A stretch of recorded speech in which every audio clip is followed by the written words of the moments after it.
assalamu aleykum wa rahmatullahi wa barakatuhu. Ko salminde juurade yafnade wiide alhamdulillahi bil alamina. Eɗen gandi en mbiyanoma portaɓe ɗe ko bonde kisa ɗeɗo balɗe. Ene woodi Tigo ne wanno promotion portaɓe jeeyeteɗe taw en gandano jaaɗen codoyɗen ɗiɗi coomi toon nani. Kono noon ha joni ko jiɗɗen ko en keɓani ɗum taw en nanta mbiya promotion sa soodi ɗiɗɗe ene usto ko naggam jarata eɓe kaala aɗan kasuɗo kaala haala beela kaɓe kaalata. Ɗum waɗi ɗi coodoya ɗe gadda ɗe balɗe fof ko hen tan cipperen ɗe ɗe mbadda hen.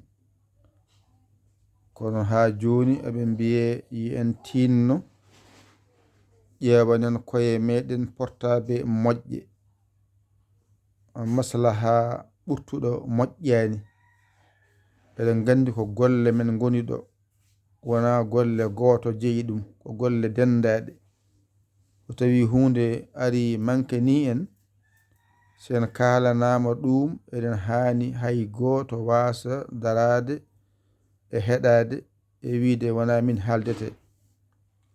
Nafata ko wayni so ari ene fof denden hen jingen ɗum, ene fof denden hen jingen ɗum. Eɗen gandi doole potani, kono ɗo doole potani ɗo goto fof ko andi ko wawi waɗa ko wawi ko. So soodat nulda bisimilla muɗum, so rendinte sodoye bisimilla meɗen. Kono so daƴƴama tan deƴama kadi ha wuuri kadi no wayi wiye kadi ko amen ga taw wona ga amen ga woni. Minen mbiya somin pini min gara min gadda on ko addete ko. So tawi noon ko addateno ko ronkama dañede dartima wona minen dartina ɗum. Ay joni ɗum ɗo ko peeje tan watte.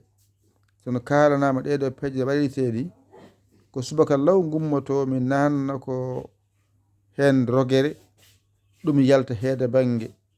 Kadi mi ranganoya nangande on kabaruji ɗi par rogere. Eɗen gandi kadi fof garata law gotol. Eɗen gandi journal RFI o e journal Piindi e journal radio Fulɓe adata lawol gotol. ɗum noon so wiyama yo nangguide lawol gotol te kadi so arani kadi wiye ɗum ɗo arani ɗum ɗo arani ɗum ɗo arani. To ko addata ɗum ko eɗen gandi ɗum nafata noon ko nanen ko haalate ko nden jinguen ɗum. So yonti min mbami ko nanggande ha laaɓa adda noon ɗum mbawmi mi nanga ha laaɓa adde. So ronkama noon koye nanguire ko nanguirte namdi on ko jangguirte ko boni on kalanama ɗum boni on calima huccidde hen kalde pinɗen en jangani ko mbawmi hen. Mbawmi ko haalande on no mbatton ha jangon. Ko jangde woni ɗo, ko jangguirte ko kaɓorɗe. So ɗen kaɓorɗe keɓaki holno jangguirten koye weeye jangguete wona e jonde. Koye weeye joɗiɗa aɗa janga wadde noon nafata ko jangguirte ko so tawi boni on kalanama ɗum mbaɗana ɗum feere. So goto sodata nelda nulda.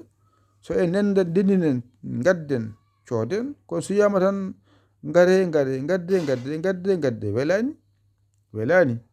Ene nafanno noon no mbiɗon ɗen ni gila adan kala garowo adda hunde waɗe e keese kala ko yontani en sodde en ganata.